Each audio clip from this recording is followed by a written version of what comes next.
Fox 3 led Han Li's trio through a series of twists and turns in the city, and they soon arrived at an opulent five-story restaurant. The bottom two levels of the restaurant were normal dining areas, consisting of open halls filled with large tables, while the third, fourth, fifth floors were dedicated solely to VIP booths. Even though it wasn't mealtime yet, the first two floors were already laden with people, and all of the patrons were cultivators of decent cultivation bases. Furthermore, there were also many cultivators lined up outside the restaurant, just like one would see in a Immortal restaurant. And Han Li's trio was quite surprised to see this. Fox 3 didn't seem to be surprised at all to see this, and he made his way into the restaurant, then pulled out a badge before waving it at an approaching waiter. "Welcome, esteemed guests. Please come with me." As soon as the waiter caught a glimpse of the badge, he immediately led the group to a booth on the fifth floor.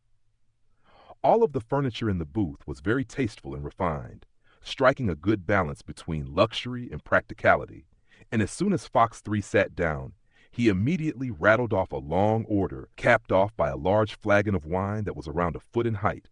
Wisps of white mist were rising up out of the mouth of the flagon before slowly dissipating in the air, releasing a peculiar aroma that immediately drew the interest of Immortal Lord Hot Flame and Xianxia. "This is some exceptional wine," Immortal Lord Hot Flame praised with an excited gleam in his eyes. "Of course.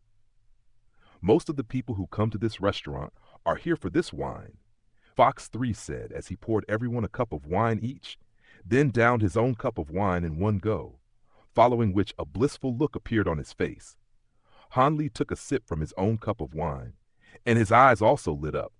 The wine was a transparent amber color, and it coated his entire tongue in an indescribable rich fragrance that slowly seeped through his entire body. The flavor of the wine consisted of a combination of over 100 different exquisite flavors, some of which he was familiar with, some of which he had never tasted, and some of which he had never even thought of. Despite the vast abundance of flavors, all of them were able to shine through without any particular stealing too much of the spotlight, and it was more exquisite than any wine that Han Li had ever tasted. "How truly exquisite! What is the name of this wine?" Immortal Lord Hot Flame asked after taking a sip out of his cup. "This wine is called Amber Immortal, and it's the main reason why this restaurant is so famous. Whenever the Heavenly Court holds its gathering of immortals, this Amber Immortal is always the drink of choice," Fox 3 introduced. "What's this gathering of immortals?" Han Li asked as he set down his cup. "It's an event held by the Heavenly Court. Every once in a while, the Heavenly Court will gather all of the palace masters of the immortal palaces to the Heavenly Court to discuss certain important matters, and it could be said that this is the most important event on the Heavenly Court calendar," Fox 3 explained. A contemplative look appeared in Han Li's eyes upon hearing this, but Fox 3 paid no heed to this as he began digging into the meal. Xianxia also seemed to be quite an avid foodie, while Immortal Lord Hot Flame was much more interested in the Amber Immortal and was having one cup after another. Before long, the entire table of dishes and wine had been devoured, and Fox 3 patted his own slightly bulging belly as he sighed. Nothing compares with the feeling of a good meal. What's the point in working so hard in cultivation if you can't even enjoy the finer things in life? "I agree!" Immortal Lord Hot Flame concurred loudly, while Xianxia remained silent. "Now that we're all fed, let's discuss how we're going to get to the Black Soil Immortal region," Han Li said as he set down his cup. At the same time, he made a hand seal to conjure up an azure light barrier around the entire booth. "Do you ever relax, Brother Li?" Fox 3 complained in a lazy voice. "Brother Li is right. Flowing Cloud City is a major city in the Black Mountain Immortal region, so it's constantly under strict surveillance from the Heavenly Court. Hence, it's best for us to leave this place as soon as possible," Xianxia said with a serious expression, while Immortal Lord Hot Flame also nodded in agreement. Fine, let's get serious then," Fox 3 sighed as he put away his joking expression. "Just as Brother Shi said, Flowing Cloud City is constantly under heavy surveillance from the Heavenly Court. In particular, that inter-region teleportation array is very closely monitored, and anyone who wishes to use it must undergo stringent examinations, Fox 3 said. What does that entail? Han Li asked. There are two areas of scrutiny, the first of which pertains to one's identity. In order to access the inter-region teleportation array, one requires an official identity that's recognized by the Black Mountain Immortal region. That's not difficult to arrange as long as we're willing to spend the Immortal Origin Stones. The problem is the examination by Heavenly Mirror, Fox 3 explained. What's this Heavenly Mirror? Immortal Lord Hot Flame asked. It's a sensory array developed by the Heavenly Court, and it's extremely sensitive to auras. It has a memory function, and it's said to be holding information pertaining to all fugitives currently wanted by the Heavenly Court, including their appearance, the cultivation arts and immortal treasures that they use, etc.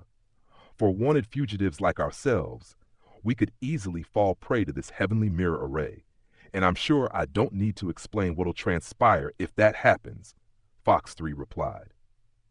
A sensory array that can record all of the information of the Heavenly Court's wanted fugitives? That's very impressive, Han Li praised. I'm not a fan of the Heavenly Court, but it's undeniably a vastly powerful and resourceful organization that is unmatched in many areas. However, setting up a Heavenly Mirror array is extremely costly and complicated, so they're only present in a handful of important locations, Fox 3 said. Everyone else nodded in response. Brother Shi, after what happened back in Jade Gathering City, you're most likely on the Immortal Slaying list as well, and the same applies to Brother Huo, so the two of you need to find ways to completely conceal your auras to avoid detection, Fox 3 said as he turned to Shi Chuankong and Immortal Lord Hot Flame, both of whom nodded in response once again with contemplative expressions. As for Brother Li, I don't know if you're wanted by the Heavenly Court, but the Heavenly Mirror Array's primary function is to catch members of the Reincarnation Palace, so you have to be careful as well.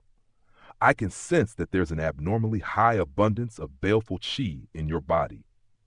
I can also see that you're somehow concealing it, but the concealment isn't perfect, and you'll definitely be caught by the Heavenly Mirror Array, Fox 3 said. Han Li's expression changed slightly upon hearing this. He had constantly been taking Origin Void pills to conceal the baleful chi in his body, but Fox 3 was somehow able to see through it right away. I'm currently facing a baleful decay, so there's naturally going to be more baleful chi in my body than normal.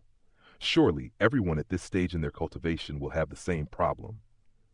Is that alone enough for the Heavenly Court to accuse me of being a member of the Reincarnation Palace?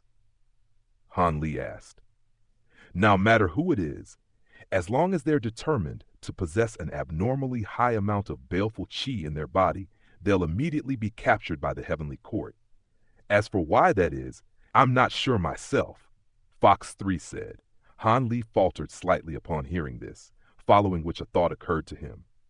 It was clear that the Heavenly Court wasn't doing this for no reason. There seemed to be some type of connection between the Reincarnation Palace and Grey Immortals, and the most prominent trait of Grey Immortals is baleful chi. In terms of baleful chi concealment, I have something that could work, Fox 3 said after a brief hesitation. Oh, please enlighten me, Brother Fox, Han Li said as he cupped his fist in a salute. Fox 3 flipped a hand over to produce a silver jade vial, then tossed it at Han Li. Han Li caught the vial before removing the stopper, and a small silver pill rolled out from inside. To his surprise, the pill was different color from the Origin Void pill, but it possessed a very similar aura, except this pill's aura was far more pronounced.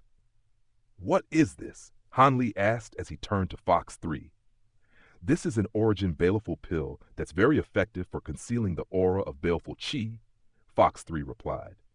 This must be a very precious pill. I can't just take it from you, Han Li said with a hesitant expression. It's fine. I don't have any use for it anyway, so why not give it to someone who can actually make use of it? Fox 3 replied. Brushing off Han Li's concerns, Han Li turned his gaze back to the pill, and after carefully inspecting it momentarily with his spiritual sense, he didn't hesitate any longer before taking the pill. As soon as he swallowed the pill, it immediately melted into a burst of cool energy that flowed through his entire body, suppressing all of the baleful chi that it encountered. Even the baleful chi vortexes in his immortal acupoints had virtually completely stopped revolving, and it didn't take long before most of the baleful chi in his body had been suppressed, much to his elation. Furthermore, the origin baleful pill still hadn't been completely refined yet, so its baleful chi concealment effect still hadn't been fully realized. By Han Li's estimates, the pill's effect could last for around a decade.